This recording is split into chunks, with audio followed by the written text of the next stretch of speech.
Investment in securities market are subjected to market risk. Read all related documents carefully before investing. The securities quoted are for illustration only and are not recommendatory. Registration granted by SEBI. Membership of a SEBI recognized supervisory body, if any, and certification from NISM is no way guarantee performance of the intermediary or provide any assurance of returns to investors. Hello friends, welcome back. कैसे रही आपकी expiry? क्योंकि अगर आप देखोगे तो आज fantastic market चला।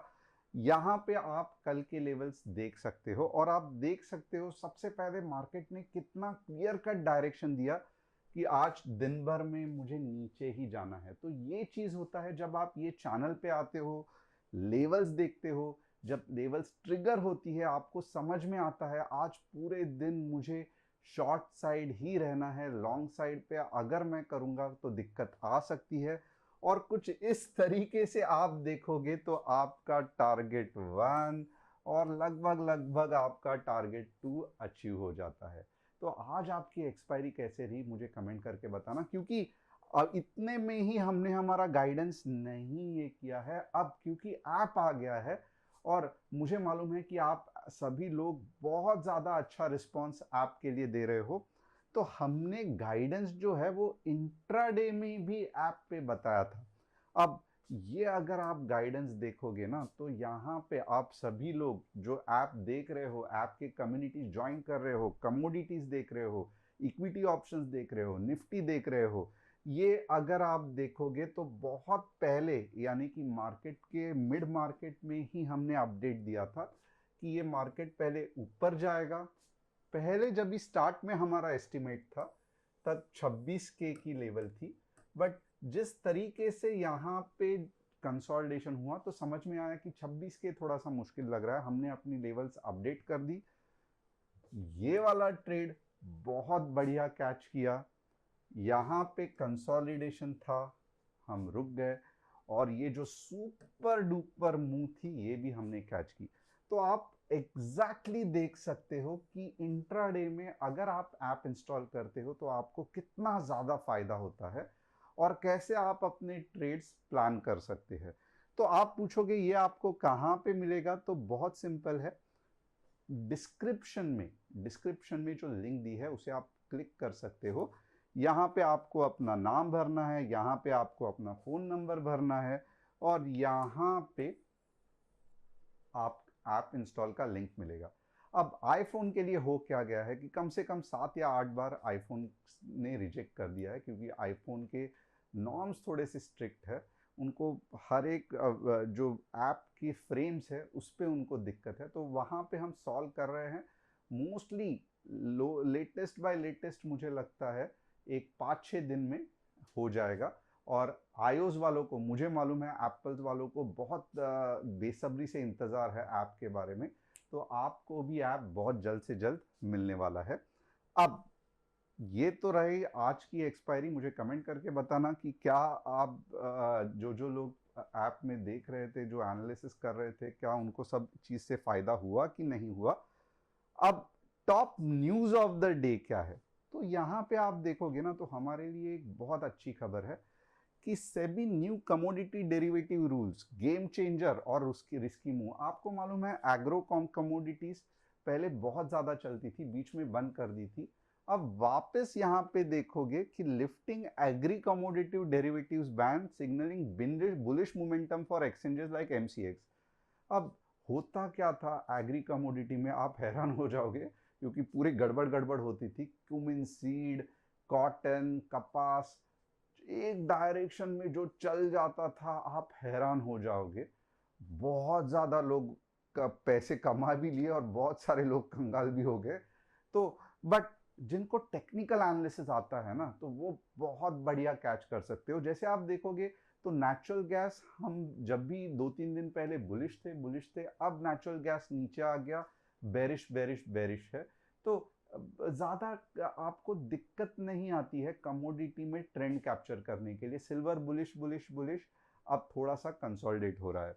तो और अगर bank and pension fund set to enter commodity market post report boosting liquidity and lifting stocks in the commodity sector amid global trends, तो बहुत नए नए चीज़ हमको ट्रेड करने को मिलेंगे। और जो कमोडिटीज़, जो मैं सही से पहले दिन से कह रहा था, बहुत दिनों से कह रहा हूँ कि कमोडिटीज़ निफ्टी बैंक निफ्टी से बहुत ही सिंपल है, राइट। बहुत ज़्यादा डायरेक्शनल है, मैनिपुलेट नहीं हो सकती, और ख़ास करके क्रूड, सिल्वर।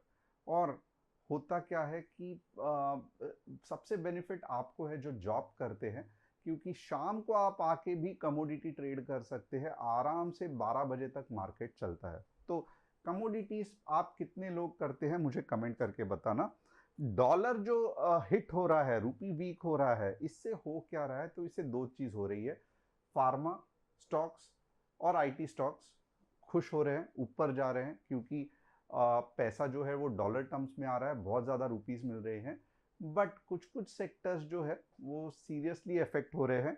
जैसे आप देखोगे तो ऑयल एंड गैस कंपनीज जो इंपोर्ट करती है ऑयल, उनके लिए दिक्कत है।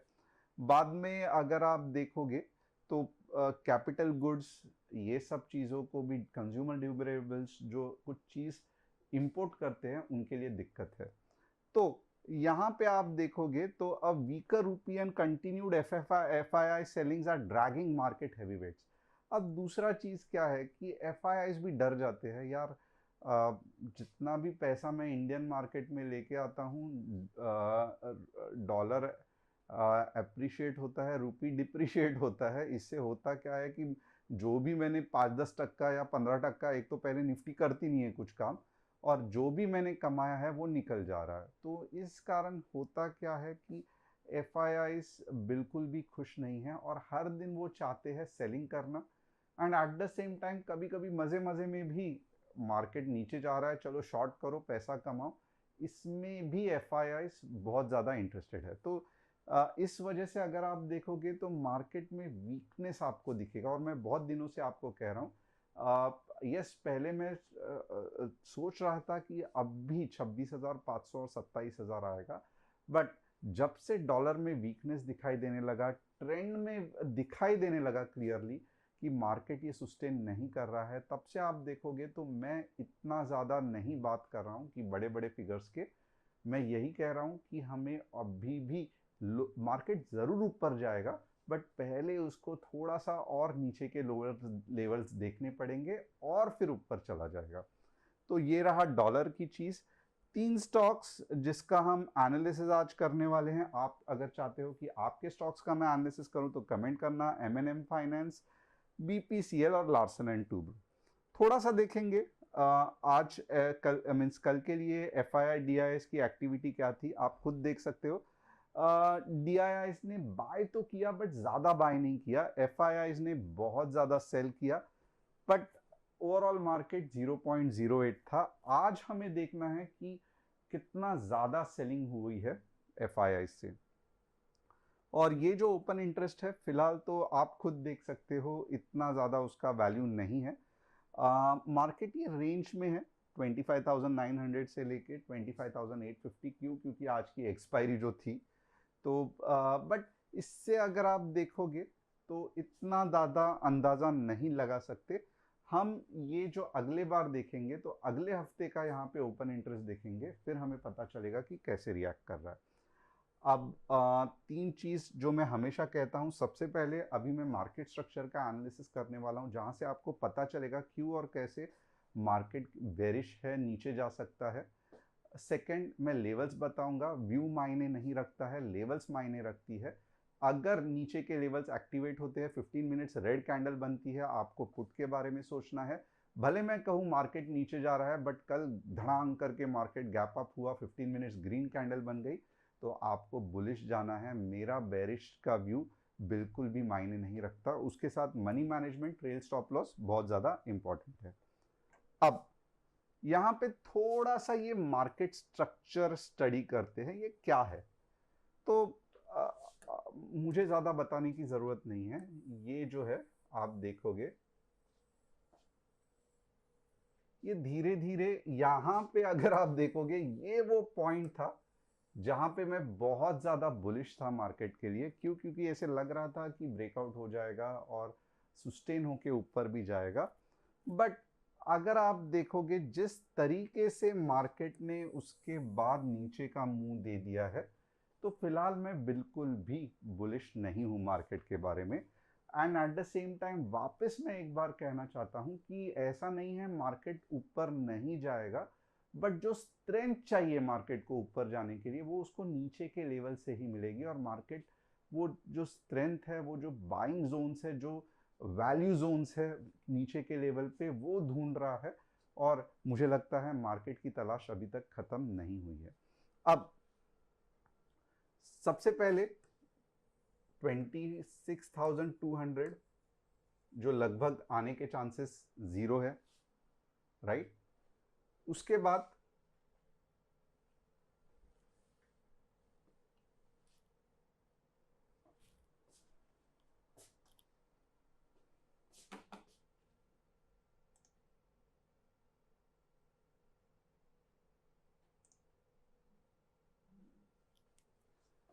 $26,050 जो कि मार्केट ने आज उसको भी टाटा बाय बाय कर दिया कि नहीं, मुझे यहाँ पे भी नहीं जाना है, मुझे यहाँ पे भी नहीं जाना है। तो मार्केट ने, अगर आप यहाँ पे देखोगे ना, तो ये ऑलरेडी लेवल्स जो है वो फट गए हैं, यानी कि इसमें सुरुंग सा बोलते हैं ना, जेब में खोल हो गया, तो वैसे फाड़ दिया है सेलर्स ने ये जोन को, ओके ना, सपोर्ट का। तो अभी जो लेवल्स हम सोच रहे हैं वो लगभग है 25,800 और 25,700। अब आप पूछोगे कि सर हमें लॉन्ग कब जाना है, तो बहुत सिंपल है। अब अगर हम लॉन्ग जाएंगे तो सिर्फ और सिर्फ 25,950 के ऊपर ही लॉन्ग जाएंगे।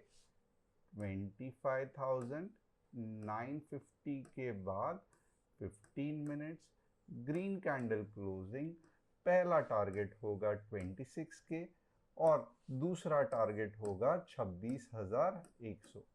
तो ये हो गया टारगेट। अब दूसरी चीज क्या है, यहां पे थोड़ा सा ध्यान से देखना। कल हो सकता है कि मार्केट गैप अप हो। क्यों मैं इसका कह रहा हूं, क्योंकि ये आपको छोटा सा पुश दिख रहा है, तो यहां पे दिखता है बाइंग प्रेशर। तो कल हो सकता है कि मार्केट गैप अप हो। बट मैं आपको लॉजिक बताता हूं, जब तक मार्केट 25,900 के ऊपर, लिख के लेना, 25,900 के ऊपर ग्रीन 15 मिनट्स कैंडल नहीं बनाता, मार्केट में वीकनेस ही है। अननेसेसरीली कुछ करने मत जाना। और मैं तो कहूँगा ये लेवल्स के बाद ही आपको कुछ थोड़ा बहुत मुंह दिख सकता है 50-60 पॉइंट का। ओवरऑल स्ट्रक्चर अगर आप देखोगे, ये देखो, दिख रहा है? तो ये देखो, ऐसे जो बच्चे निकालते हैं ना 10th स्टैंडर्ड के, डोम जिसको कहते हैं, तो आपको दिख रहा है। तो ये मार्केट का कंसोलिडेशन का, इसको मार्केट में डिस्ट्रीब्यूशन भी कहते हैं। तो डिस्ट्रीब्यूशन का पैटर्न ऐसे रहता है, राइट। और ये मार्केट कुछ नहीं है, जस्ट ये मार्केट अगर देखोगे तो डिस्ट्रीब्यूशन और एक्यूमुलेशन के बीच जो कश्मकश है वही है। इसके बदले मार्केट इससे ज़्यादा और कुछ नहीं है। तो जब बीच में अच्छे लेवल्स आए थे, गैप क्लोज हुई थी, तब एक्यूमुलेशन हुआ था, तो मार्केट ऊपर चला गया था। वापस जब डॉलर स्ट्रांग होते जा रहा है, कुछ अच्छी न्यूज़ आ नहीं रही है, तो मार्केट में वापस वीकनेस दिख रहा है। तो अगर ये चीज़ हम ठीक से सीख लेंगे तो मोर और लेस एटलीस्ट हम बड़े बड़े लॉस से बच जाएंगे और हमें समझ में आएगा कि मार्केट में चल क्या रहा है। तो क्या आपको ये समझ में आता है एक्यूमुलेशन, डिस्ट्रीब्यूशन? मुझे कमेंट करके बताना।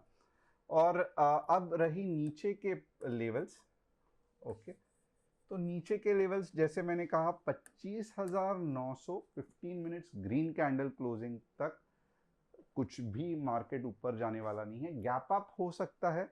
और जैसे ही यहाँ पे रेड कैंडल बनती है समवेयर अबाउट 25,880 की क्लोजिंग, 15 मिनट्स रेड कैंडल, फिर आप क्या करोगे, तो आप देखोगे कि क्या ये नॉन स्टॉप जाता है 25,850 नॉन स्टॉप, बिना दोजी बने 15 मिनट्स में कुछ नहीं, सट करके नीचे जाना चाहिए। और इसका जो दूसरा टारगेट रहेगा वो रहेगा 25,800। और नेक्स्ट क्या रहेगा, 25,700 इतने जल्दी नहीं आएगा, थोड़ा सा उधर कंसोलिडेशन होगा और अब के बाद जब मार्केट नीचे निकलेगा तो 25,700 को तोड़ के निकलेगा। तो भले ये मैं 25,700 लिख रहा हूँ, बट एक्चुअली ये आपको स्ट्रेट वहाँ पे लेके नहीं जाएगा, बीच में हमें कंसोलिडेशन का सामना करना पड़ेगा। तो कल के लिए नीचे के लेवल्स क्या है, 25,880, 15 मिनट्स रेड कैंडल क्लोजिंग। मुझे क्योंकि गैप अप होने के चांसेस है। क्यों गैप अप होने के चांसेस है, यहाँ पे दिख रहा है, बट जैसे ही ऊपर जाएगा ऊपर के लेवल से सेलिंग आएगी। पहला टारगेट 8450 नॉन स्टॉप 800। तो ये पूरा का पूरा गेम प्लान क्या आपको समझ में आया, मुझे कमेंट करके बताना। नेक्स्ट बैंक निफ्टी देखते हैं। जैसे जैसे डॉलर रुपी की हालत कर रहा है, तो आप देखोगे बैंक निफ्टी में भी कमजोरी है। और क्या आपको कल के बैंक निफ्टी के लेवल्स पसंद आए?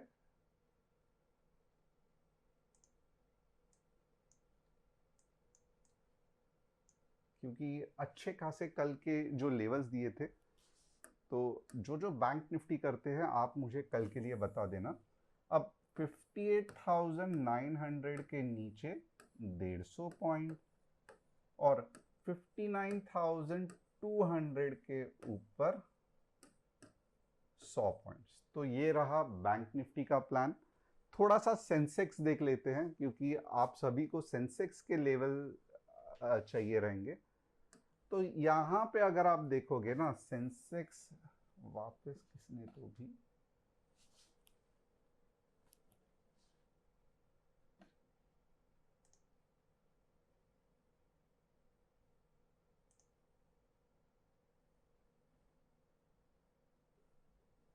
Sensex 84,750, 15 minutes red candle closing, और मुझे दिखाई दे रहा है 84,400 भी आएगा और 84,200 भी आएगा।